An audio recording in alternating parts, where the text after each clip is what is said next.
Result तो आ गया है सीयूईटी पीजी 2026 का, बट कब से रजिस्ट्रेशन स्टार्ट होगा ये सवाल ना मैं बहुत जगह देख रही हूँ। टेलीग्राम खोलूँ तो वहाँ पे बच्चों का ये सवाल बन रहा है, यूट्यूब खोलूँ तो यूट्यूब पे बच्चे जो है वो लगातार पूछ रहे हैं। तो आखिर कब रजिस्ट्रेशन स्टार्ट होगा, क्योंकि पहले प्रोविजनल, फिर फाइनल, फिर उसके बाद रिजल्ट आने के बाद अब तो मेन प्रोसेस एडमिशन का स्टार्ट होता है, जहाँ पे सबसे पहला स्टेप क्या रहता है? सबसे पहला स्टेप रहता है कि बच्चों को करना रहता है रजिस्ट्रेशन। यानी आप रजिस्टर कीजिएगा, आपके मार्क्स के अकॉर्डिंग आपको लगता है कि जो भी यूनिवर्सिटी फिट बैठता है आप वो सारी यूनिवर्सिटी में रजिस्टर करोगे।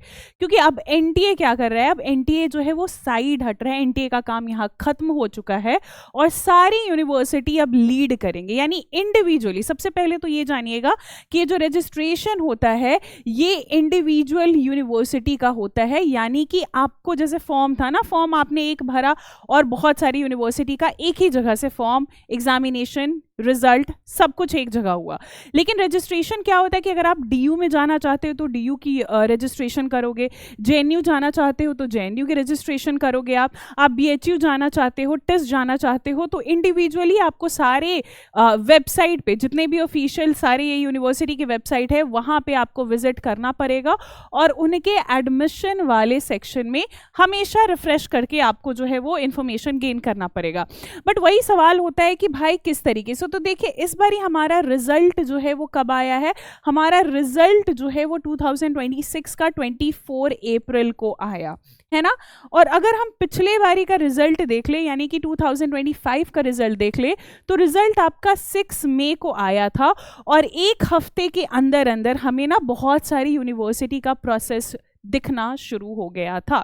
सेम हम यहाँ पे भी एक्सपेक्ट करेंगे कि अगर आपका रिजल्ट 24 अप्रैल आया है तो first week of May, right, first week of May जो है वो आपका एक्टिव होने वाला है, क्योंकि फर्स्ट वीक ऑफ मई में ही जो है वो आपको क्या दिखेगा, आपको जो है वो कुछ जाने माने यूनिवर्सिटी का रजिस्ट्रेशन प्रोसेस स्टार्ट होते हुए दिखेगा।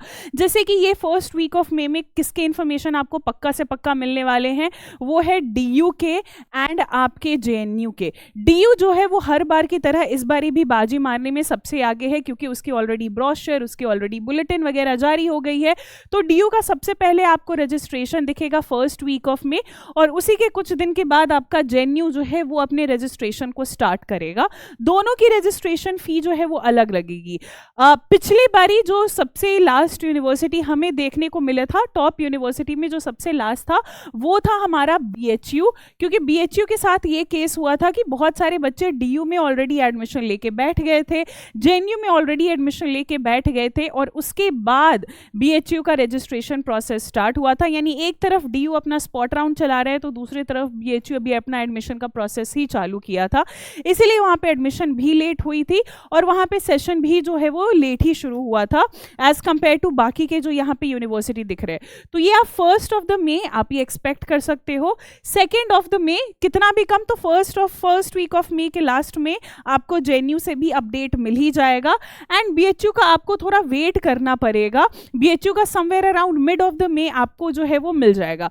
अब इनके अलावा भी और भी यूनिवर्सिटी हैं जिन्हें आपने टारगेट करना चाहिए। जैसे कि मैं इंग्लिश लिटरेचर वाले बच्चों को बोलती हूँ कि आपका एनआईटी त्रिची भी है, आप उसे भी देख सकते हो, आप इफ्लू को भी देख सकते हो, आप एचसीयू को भी देख सकते हो। ये सारे आपके कुछ जो है वो टॉप के और यूनिवर्सिटी है जो कि आप इंग्लिश लिटरेचर के बेसिस पे जो है वो देख सकते हो, क्योंकि यहाँ के भी डिपार्टमेंट जो है वो काफ़ी स्ट्रांग है। इनफैक्ट एनआईटी में, एनआईटी त्रिची में क्या है कि आपका एक ही सीयूईटी पीजी के थ्रू एक ही प्रोग्राम वहाँ पे है, and that is MA in English, right. तो आप इसका फ़ायदा जल्दी से उठाइए और काफ़ी एक्टिव आपने होना है, राइट, काफ़ी एक्टिव होना है, क्योंकि अब समय आपके पास नहीं है। एक बार ये रजिस्ट्रेशन स्टार्ट होगा और उसके बाद मेरिट लिस्ट आपके स्कोर के हिसाब से बिठाया जाएगा।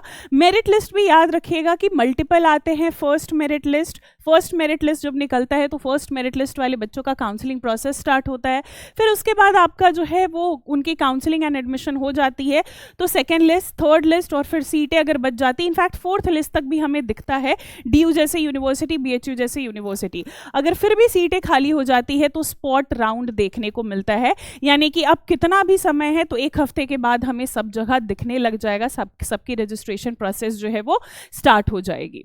अगर आपको फिर भी आपके दिमाग में और भी कुछ सवाल है तो आप मुझे फॉलो कर सकते हैं मेरे Telegram channel, that is English literature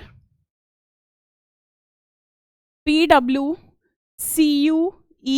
PG। आप यहाँ पे फॉलो मुझे कर सकते हो और यहाँ पे आप अपने सवाल मुझसे पूछ सकते हो। धन्यवाद।